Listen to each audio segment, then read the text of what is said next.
Hello, this is Angeline.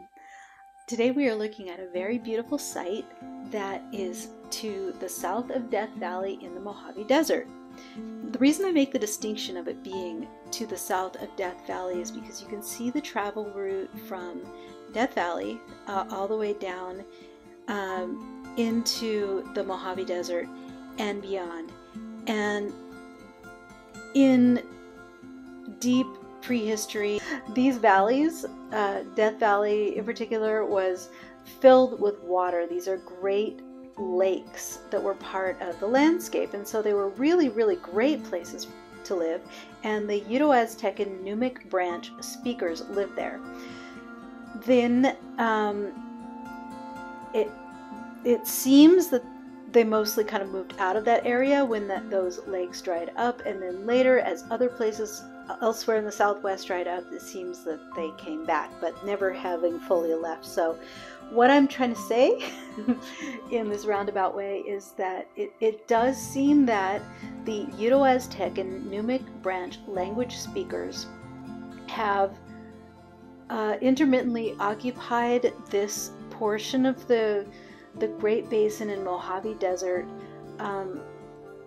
for an extraordinarily long period of time, archaeologically provable for at least returning in the last 1,000 years, and occupying space from Death Valley all the way through the Mojave Desert and down into almost the Colorado Desert around the area of Joshua Tree National Park.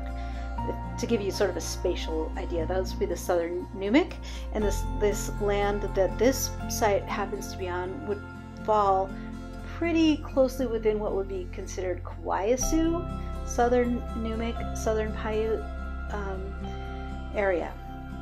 So the reason I explain all of that is because then it gives us some touch point for how the people who made these images would have thought about the land, about the sky, about the water, about whatever this is. And it gives us a touch point for how to look at the imagery.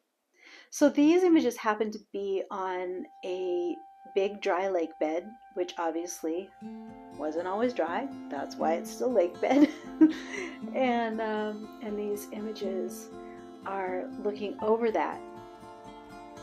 We arrived coincidentally to see this site on an evening about 2 days, 4 days, something, a couple of days before the September equinox, which is an auspicious time to watch sun interactions with petroglyphs. Personally, I've observed a lot of coincidence between the interaction between petroglyphs and the sun on the equinoxes and the solstices. The winter solstice, December solstice, being the shortest day of the year, the June solstice being the longest day of the year, and the March and September equinoxes being the days of the year where the daylight is equal between midday, before midday and after midday. So anyway, we happened to be here at the equinox, and that gave me a perfect opportunity to take a look at how these petroglyphs interacted with the sun. It's been also been my experience that when I see vertical walls of cupules, they tend to have a uniquely direct relevance or relationship with sun exposure. And in my experience of observing these at sunrise and sunset, they tend to become exposed kind of from top to bottom as the sun rises, as if the sun is progressively exposing the dots from top to bottom at this particular time of the year, indicating rainfall. To go into that further at this point would require a whole lot more talking than you probably want to hear, but there's a lot of imagery, including butterflies and snake imagery and the dots as possible rain, and I don't know, a variety of other water-like images from the Uto-Aztecan lexicon of imagery that would indicate that these things talk about water, and that including the fact that it's overlooking a lake bed adds to that interpretation.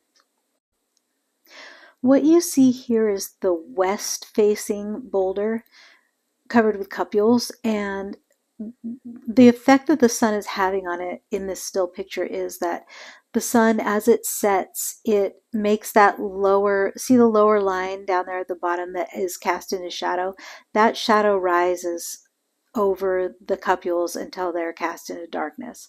So my curiosity is what happens at sunrise, and we'll see what happens here, and that is what I'm going to show you now. Indulge me in just one moment of shameless self-promotion, please. I have some new items in my art shop. These are some doggies. I make Huichol bead art. I press tiny glass beads into beeswax and pine pitch to make mosaic bead art. So we've got these lovely little doggies in the shop. Also, sugar skulls for Halloween, and lots of other confections to behold.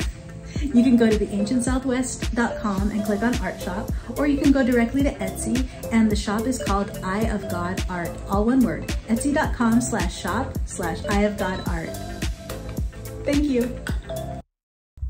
We discovered that leading the way up there was this trail of petroglyphs. Last night I saw this and I thought, well, that's kind of weird because it's a wonky sort of what people call that atlatl symbol. I've come to understand or believe to be a butterfly, kind of part of the flower world sort of iconography, since we are among the Uto-Aztecans here. That's what I thought it was until now I'm looking at it as it lines up with the Cupule, little Cupule site, and I think maybe it emulates where the sun's gonna rise, right above that site there. I think that's the hill, and I think that's the sun, and I think that's an indicator of what this site is. So last night coming up this hillside, I'm out of breath. This is me pre-coffee. All right, so it was a pretty intense boulder scramble up to there, but once I follow the petroglyph trail, there's an obvious dirt trail going up to it, and as I get to the top of this portion of the dirt trail, just under that pinnacle site, look what I see. I see another one of those markers, but this one points directly up, letting us know we're on the right path, I think. Holy wow. Okay, so I'm continuing to follow this pretty easy dirt path, right, through all these boulders. And as I do so, I come upon another trail marker. Yep, almost there.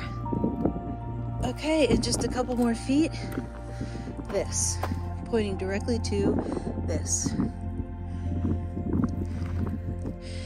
Isn't this amazing? We sit here pondering the meaning of these things for years, and although the image itself, the choice of form seems to remain mysterious, its function in this case, ooh, and here's an older one. Look at this. There's an older petroglyph. Let's see, it goes like this. There you go. And isn't that crazy? Wow. Okay, so here we are. We've reached the top, and what is on the boulder pointing directly in to the site? Here it is. Hi, we've arrived here.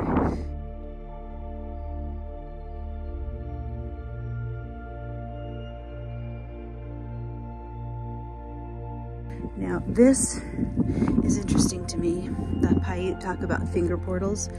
That's a pretty well-worn hole. I'm not saying that's what it is, but that is a kind of a way after ceremony to enter the inner. And there's a number of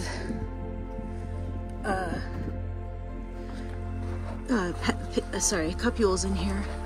that surround the inner. So they create a three-part structure, the inner, the outer, and the outer.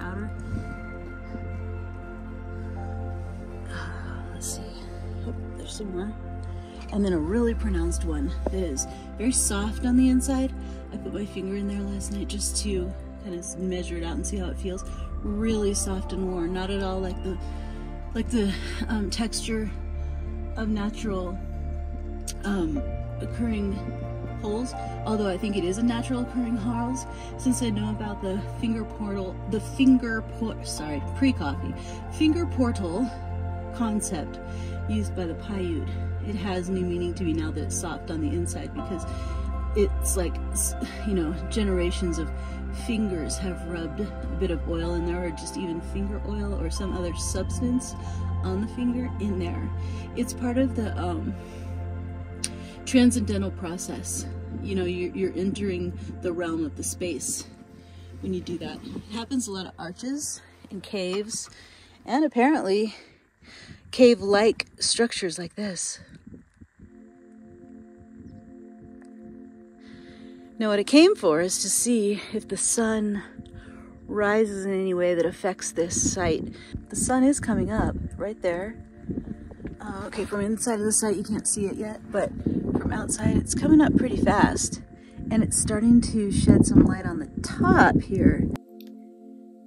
I set up several time-lapse cameras to capture the various faces of the panels at this site.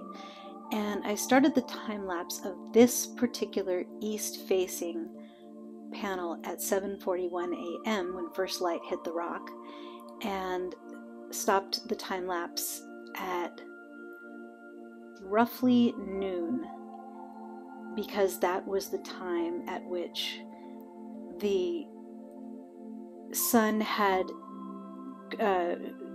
created maximum exposure on the boulder, or on the surface, on this face of the panel.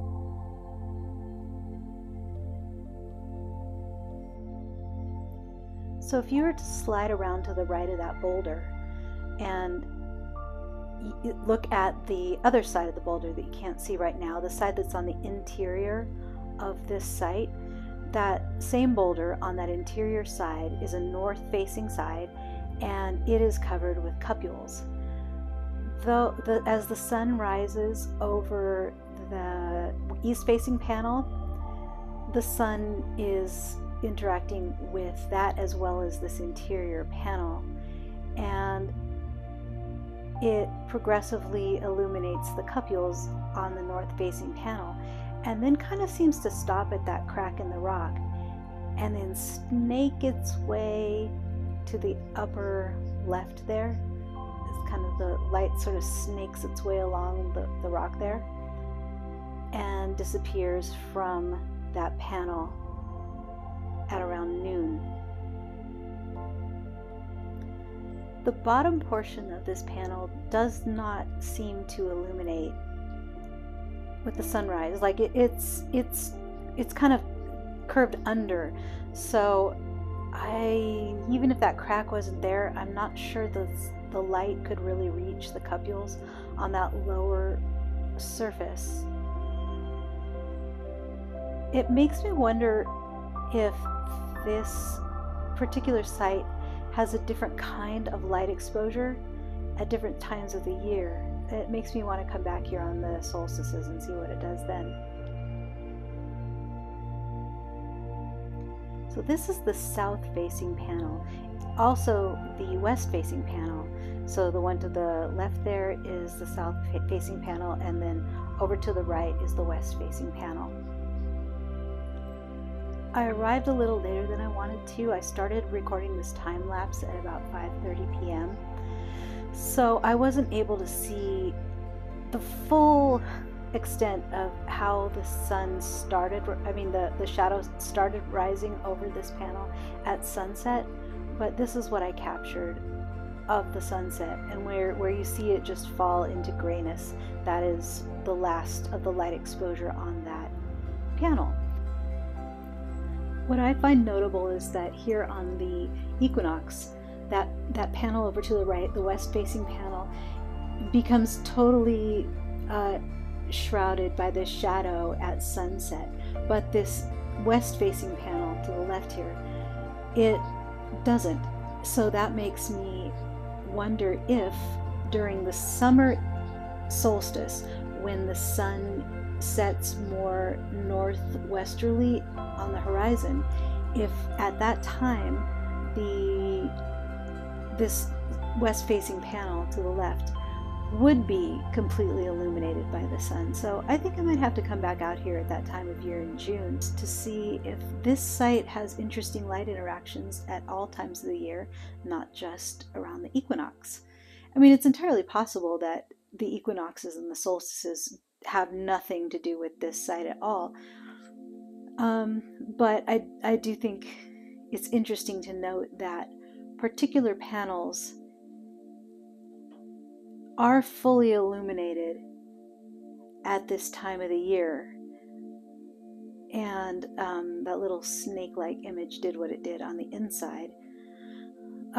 It's notable. I don't know what it means. I don't know if it proves anything at all, but it's worth noting and looking into further, in my opinion. Cool. Well, if you got something out of this, or if you enjoyed this, please pop on over to theancientsouthwest.com. That's the full blog site for this channel. Also, go over to the Facebook group Ancient Southwest to share your pictures or see, contributions by other people who share this area of interest. And I hope you have a wonderful day. May the fire inside you continue to burn brightly.